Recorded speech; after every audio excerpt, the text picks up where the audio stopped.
Why is it that the kindest people often suffer the most? Why do those who give everything, time, energy, empathy, end up feeling the most drained, betrayed, and forgotten? This message is for anyone who has ever been walked over, misunderstood, or quietly taken for granted in the name of being good. Today, we're going to explore the hidden psychology behind kindness, when it becomes a mask, when it becomes self-destruction, and how to stop using it as a way to earn love. Stay with me until the end, because this might be the moment you stop giving your power away forever. Many people move through the world wearing the mask of kindness, believing it is a virtue that will protect them from rejection, judgment, or conflict. They are taught from child to be agreeable, to smile through discomfort, to say yes when everything inside them is screaming no. This kind of kindness is not born from strength or compassion. It is shaped by fear. It is not a gift freely given, but a defense mechanism carefully crafted to gain approval, avoid abandonment, and preserve identity. Over time, this mask becomes so familiar, so automatic that the wearer forgets where it ends and the true self begins. They become trapped in a persona, psychological role, that demands they always be good, gentle, accommodating. This is not morality. It is a form of self-erasure. The persona of kindness is one of the most deceptive forms of self-deception. It seems noble, earns compliments, affection, and temporary peace. But what lies beneath is a growing shadow. The parts of the psyche that have been silenced, denied, cast out in the name of being nice. Anger, resentment, frustration, assertiveness, even cold detachment. These are all qualities that exist in every human soul. But those who live through the mask of constant kindness are terrified of these darker qualities. They fear that if they stop being kind, even for a moment, the illusion of their worth will collapse. Their identity is built not on who they are, but on how much they can please others. This internal division becomes a silent prison. The kind mask must be worn even when trust is broken, even when others cross boundaries, even when the soul cries out for space or truth. The mask tightens in moments of betrayal, demanding silence instead of confrontation, forgiveness instead of justice, accommodation instead of authenticity. The wearer becomes hollow, not because they lack value, because their value has been outsourced to others' opinions. They believe their only power lies in being acceptable. And so they avoid expressing their real emotions, suppress their needs, and live in constant fear of being seen as selfish, angry, or unkind. This chronic self-suppression creates psychic imbalance. What is rejected inwardly begins to manifest outwardly in unhealthy ways. Passive aggression, emotional numbness, internal rage, and the quiet resentment of those they once tried to please. The shadow grows stronger the more it is ignored. The more one insists on being only kind, the more disconnected they become from their wholeness. In time, even they begin to resent the mask they wear, feel unable to take it off. Who would they be without it? Would they still be loved? Would they still belong? This is the great psychological trap of the kind persona. It offers temporary safety, but demands permanent self-denial. The danger is not in kindness itself, in the unconscious compulsion to use it as a shield against reality. To be kind because you choose to, from a place of strength and awareness, is one thing. But to be kind because you are afraid of what happens if you're not, that is an entirely different matter. It is here that the journey toward true selfhood must begin, by confronting the mask, questioning its origin, and allowing the soul to reclaim the parts of itself it was once taught to hide. When a person spends their life pleasing others, there is often an unseen force guiding their every action. An internal wound that compels them to maintain harmony at any cost. This compulsive kindness rarely originates from a simple desire to be good. It is usually a response to deep psychological injuries that may have formed in childhood or in emotionally charged relationships. These individuals may have grown up in environments where love was conditional, where affection was given only when they were compliant, obedient, or agreeable. In such environments, children learn to suppress their authentic feelings in order to stay safe, to earn approval, or to avoid punishment. And over time, this survival strategy becomes a core identity, one that appears kind on the surface, but is driven by the fear of abandonment and rejection. This false identity is reinforced by society, which often rewards those who are easy to be around, who never make demands, who absorb tension without creating it. But what this creates is a person who becomes skilled at silencing themselves. They develop a reflex to anticipate the emotional needs of others while ignoring their own. They learn to smile when they are hurt, to offer support when they are exhausted, to say, "I'm fine," when they are anything but. What they suppress are not only their needs, also their instincts, the very signals that would alert them when something is wrong. The more they ignore these internal alarms, the more disconnected they become from their own inner truth. They no longer trust their anger, their sadness, their unease. They become experts at rationalizing betrayal, excusing manipulation, and tolerating disrespect, all under the illusion that they are being kind. But what is kindness that sacrifices the self? It is not noble. It is silent suffering. It is a form of unconscious self-harm, because every time someone chooses to be kind when their boundaries are violated, they chip away at their own integrity. Every time they say yes when they mean no, they reinforce the belief that their comfort, their peace, and their truth are less important than someone else's approval. This dynamic gives birth to the shadow, a suppressed reservoir of emotion, instinct, and unmet needs that grows more intense the longer it is ignored. This shadow is not evil, but it is powerful. It represents everything the person has disowned in the name of goodness. And if it is not acknowledged consciously, it will find unconscious ways to express itself through bitterness, passive aggression, or even self-sabotage. The more a person gives without balance, the more they begin to resent those they serve. But often, they will not admit this resentment. They will smile through it, convincing themselves they are being compassionate at your reality, when in reality they feel invisible. Their kindness becomes a tool of manipulation, even if unintentionally. They give to be loved. They give to feel worth. And when that love or worthiness is not returned, they feel betrayed, not just by others, but by life itself. The wound that began in childhood remains unhealed because it is never addressed directly. It is only covered with acts of kindness that serve as emotional bandages rather than cures. True healing begins when the person starts to recognize that their value does not depend on how much they give or how much they are liked. It begins when they allow themselves to feel anger without guilt, to feel sadness without shame, and to acknowledge that their needs matter just as much as anyone else's. The path forward is not the rejection of kindness, but the rejection of self, abandonment disguised as kindness. This means revisiting the psychological contracts they made long ago, the agreements that said, if I'm nice enough, I'll be safe. Or, if I please everyone, I won't be alone. These contracts were formed in fear, not truth, and the only way to reclaim one's power is to break them, one by one, with awareness and courage. There exists within each human a split, a division between the face they show the world and the voice that speaks in silence within them. For the chronically kind person, this split is especially profound. They move through the world with a carefully constructed outer self, one that appears agreeable, patient, generous, and endlessly understanding. This persona, though admired, is not who they truly are.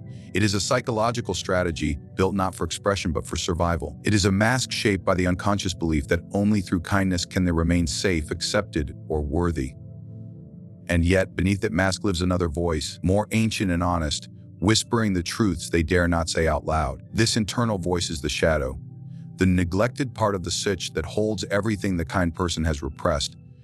It is the anger they swallowed during conflict, the pride they denied in the name of humility, the self-respect they traded for harmony.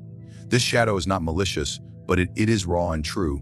It contains the full spectrum of their emotional life, including the parts they were taught to hide. And the more one refuses to engage with this inner counterpart, the more powerful it becomes. What is unacknowledged gains control. What is feared grows stronger. And eventually, the shadow will demand to be seen. The shadow may first appear as discomfort, fatigue, or unexplained sadness. The kind person may feel drained after interactions that others find energizing. They may notice an invisible weight that grows heavier each time they suppress their needs. Over time, this turns into inner turmoil, a quiet war between what they feel and what they show.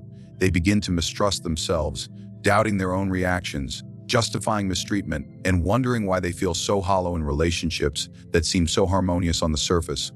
They give more, hoping to feel more fulfilled, only to find that each act of giving empties them further. The kindness they offer begins to feel like a lie, but one they don't know how to stop telling. This dissonance often creates a deep sense of isolation. The kind person is surrounded by people yet feels alone. They are praised for their warmth but feel unseen in their depth. They may begin to sense that their kindness is being taken for granted or exploited. And though this realization hurts, they often blame themselves for it. They wonder if they're not being kind enough, if they need to try harder, smile bigger, give more. This is the tragic loop of the compulsively kinding. They double down on the very behavior that is harming them, hoping it will finally bring the peace they long for. But the truth is that no peace can come from a life built on self-denial. To find inner harmony, the kind person must confront their shadow, not to destroy it, your authority, but to integrate it. This means acknowledging the emotions they've pushed away, the needs they've ignored, the anger they've labeled as wrong. It means allowing themselves to speak truth, even when that truth may disrupt the peace they've fought so hard to maintain. It means recognizing that true connection does not come from pleasing others, but from being known, fully, honestly, without apology. This integration is not a one-time event, but an ongoing process. It requires the courage to feel discomfort, to risk rejection, to break the internal chains of perfection. It demands a shift from unconscious kindness to conscious authenticity. When a person reclaims the parts of themselves they were once told to hide, they do not become less kind. They become whole. Their kindness is no longer a mask but a choice. It is grounded in self-respect, not fear. It serves others without abandoning the self. And in that integration, a new kind of strength is born, not the strength to be liked by everyone, the strength to stand alone when necessary, to speak when silence is easier, to choose self-honor over social comfort. In the unconscious mind of the compulsively kind person lies a deeply rooted fantasy that if they are good enough, patient enough, forgiving enough, the world will eventually reflect back the love they so freely give. This fantasy is not born from arrogance or delusion. It is born from emotional deprivation. Often, it is a silent hope carried from childhood, a belief formed in environments where love was transactional, inconsistent, or withheld. In these environments, kindness became currency, a means to secure attention, safety, or belonging. As adults, they carry this same emotional logic into their relationships, believing that self-sacrifice is the path to connection, and that denying their own truth is somehow noble, even spiritual. But what they do not see is that such behavior is not altruism, is bargaining. It is an unconscious contract made with the world. If I never make anyone uncomfortable, I will never be abandoned. This mindset not only distorts their perception of relationships, but it also attracts people who exploit this vulnerability.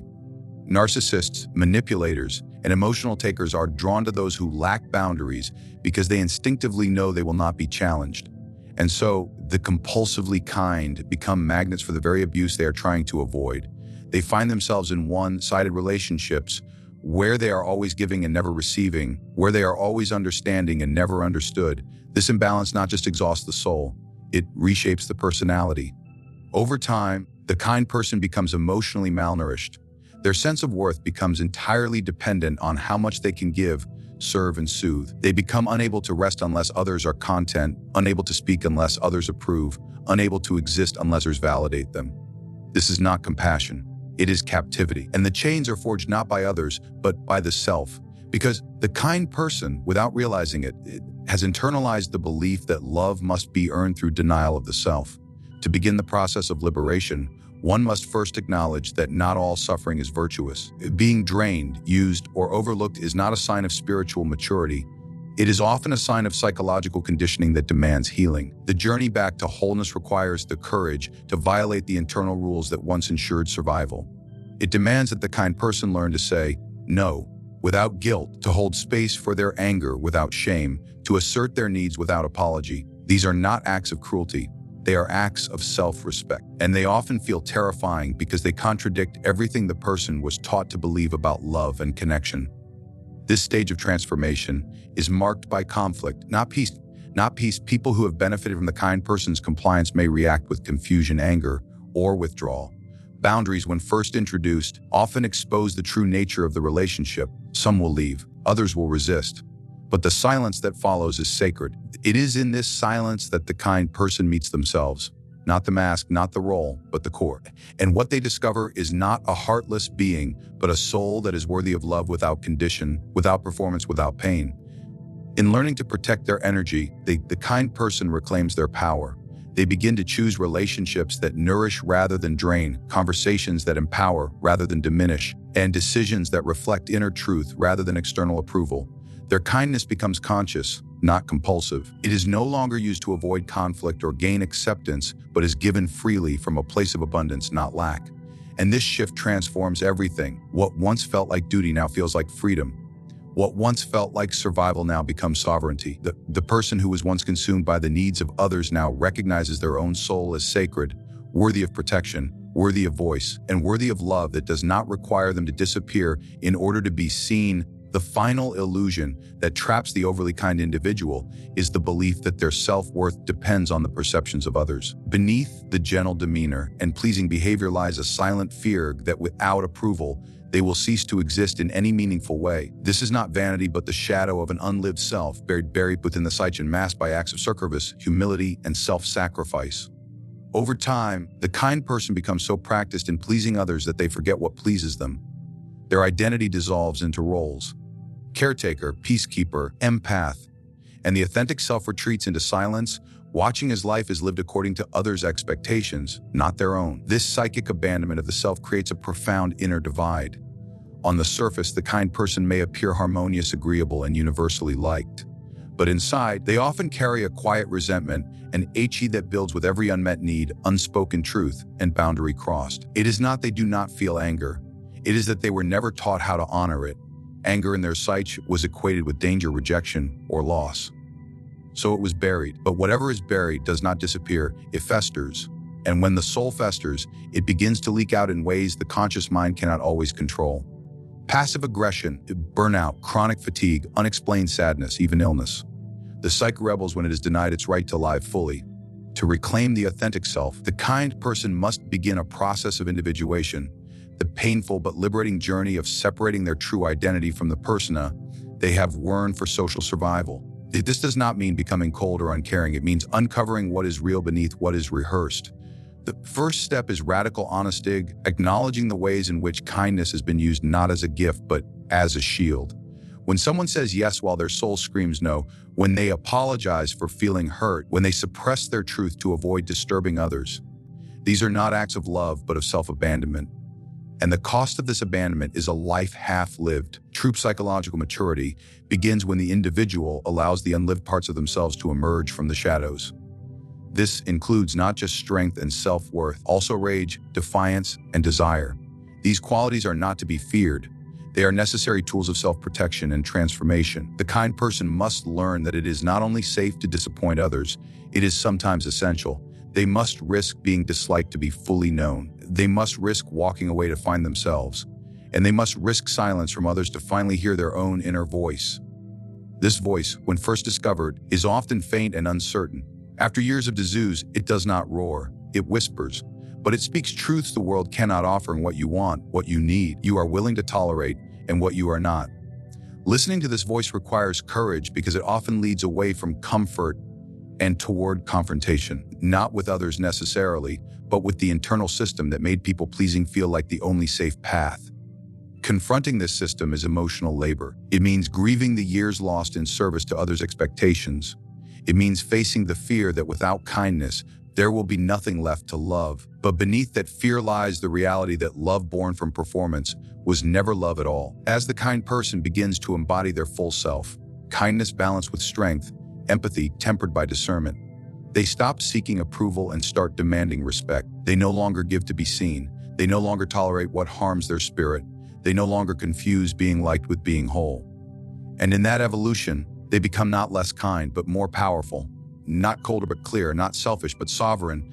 Their presence, once soft and porous, becomes grounded and defined. And the people around them, used to the version that never said no, must now adapt or fall away. Because the individual who has reclaimed themselves cannot be manipulated by guilt, controlled by fear, or used as a vessel for others' emptiness. They have remembered who they are. Kindness, when authentic, is a force of healing and strength. But kindness without boundaries is self-erasure.